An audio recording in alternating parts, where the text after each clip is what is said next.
Tongi station রোডে ঢুকতেই মেডিকেলের উল্টো পাশে হাজি কাচ্চি বিরিয়ানি হাউস, ওনাদের তিনটি দোকান একসাথে।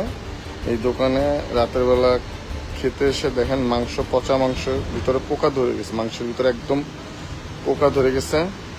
এই ধরনের মাংস দিয়ে তারা হচ্ছে সাধারণ মানুষকে খাওয়াচ্ছে।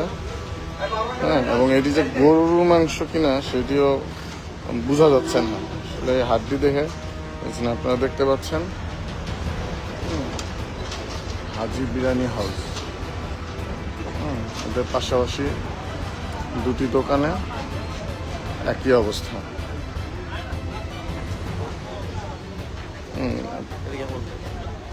আসতেছে, এই তোমার মালিক আসতেছে। হ্যাঁ, এই ধরনের মাংস তোমরা কেন খাও বলো? মানে কি সমস্যাটা কি বলো? তুমি দেখছো মানে একদম ভিতরে পচা, যে এখানে পোকা ধরে গেছে একদম ভিতরে সব পচা। এটা উঠাইলে আরো বেরোবে। বলো মানে মাংস নাও কোথা থেকে? হ্যাঁ, মাংস নাও কোথেকে নাও মাংসগুলো? হ্যাঁ, মাংসটা নাও কার কাছ থেকে? হ্যাঁ হ্যাঁ, ভোলা ভাই, ভোলা এটা কোথায়? মানে ওনার দোকান কোথায়? তিনটি বাজার, ওনার দোকান থেকে আনো। ওনার দোকান থেকে তোমরা কি যায় আনো না উনি দিয়া যায়? এই ধরনের মানুষ পাবলিকরে খাওয়াও, মানে এই ধরনের মাংস, পচা মাংসগুলো পাবলিককে খাওয়াও।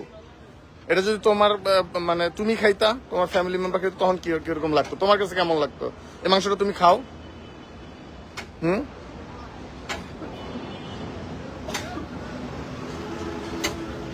কেমন লাগতো তুমি বলো ভাই? তুমি এটা মাংস খাবা? পচা মাংসটা তুমি খাবা? হ্যাঁ, যখন একটা মানুষরে খাওয়াবা, সে টাকার বিনিময়ে খাবে, তোমার তখন দরকার কিনা যে জিনিসটা আমি যাচাই বাছাই করি? হ্যাঁ, করো, যাচাই বাছাই করো। মানুষ কোরবানির মাংস 6 মাস পরে খায় না, ভালোভাবে ফ্রিজিং করলে খায় না।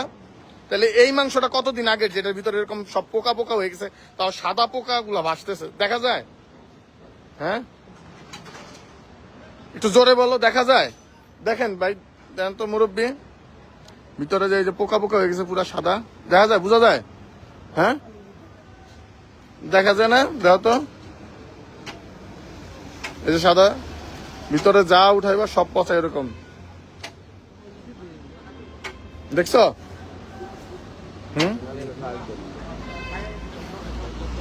বুঝা যায়? বুঝা যায় না? বুঝা যায় না? এখন মানুষ 6 মাস পরে এই গরুর মাংস খাইতে পারে ভালোভাবে ফ্রিজে রাখলে। তাহলে এটা কি, কেমন কি অবস্থা হইতে পারে?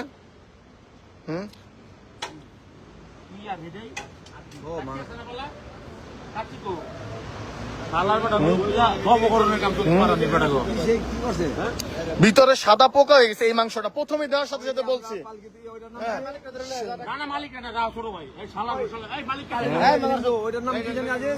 আপনি কি ভাই দেখেন, আমি মাংসটা হাতে নিয়ে খাবার সময় আমরা দুজনে জিজ্ঞেস করলাম মাংসটা ভালো লাগতেছে না? মাংস না, মারামারি করেন নাই ভাই, মারামারি করেন না এখানে, মারামারি করেন না, মারামারি করেন না। কিন্তু আমি প্রশাসনের খবর দিচ্ছি অলরেডি, তারা আসতেছে ভাই। কিন্তু তারা যে এই ধরনের কাজ করবে, তাদেরকে প্রথমেই বললাম মাংসটা কি আজকের? বলে হ্যাঁ আজকের। আজকের মাংস এরকম হয়? ভাই দেন ভিতরে সব পোকা পচা পইচায়, কি একটা অবস্থা মাংস। এলো তাদের অবস্থা।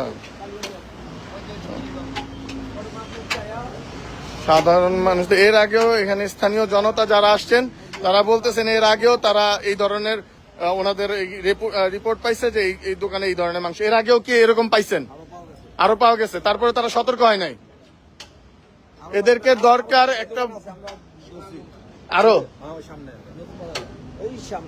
তো যারা টঙ্গীতে বসবাসকারী আছেন, আপনারা লাইভটি শেয়ার করে দিবেন। এদের এই দোকানগুলোতে খাওয়া দাওয়া করার সময় হ্যাঁ সাবধান, এরা সাধারণ মানুষের ঠকে।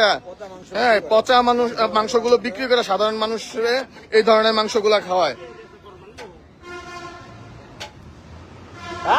তোমাদের মালিকের নাম কি? দোকানের মালিকের নাম কি? সাব্বির হোসেন। কি করেন উনি এছাড়া? আর কোনো কিছু করেন? হ্যাঁ, বাসা কোথায়? বাসা কোথায়? বাসা কোথায়? হ্যাঁ, বরিশাল। এইখানে থাকে কোথায়? নাম্বার দে, ফোন নাম্বার দে। ফোন নাম্বারটা দেন তো একটু, ফোন দেন একজন। কোনটা? এখানে স্থানীয় মানুষজনও আসছেন, তারা বলতেছে এই দোকানটায় এর আগেও এই ধরনের হচ্ছে খাবার খাওয়া মানুষের কাছ থেকে মানুষের উল্টো আরো হয়রানি করছে। আসলে প্রশাসনের দৃষ্টি আকর্ষণ করতেছে এবং এদেরকে আমি চেষ্টা করব প্রশাসনিকভাবে এদের বিরুদ্ধে আইনগত ব্যবস্থা নেওয়ার জন্য। মালিকের বাসা কোথায়? এখানে আসছে উনি এই ভাই একটু এদিকে আসেন। আপনার মাংসটা যখন আমরা প্রথমে নেই, হ্যাঁ, প্রথমে নেওয়ার পরই এই যে মাংসটা, আমি এশিয়ান টেলিভিশনের রিপোর্টার, বলেন আপনি কি এরকম করতেছেন কেন? হ্যাঁ, তার মোবাইল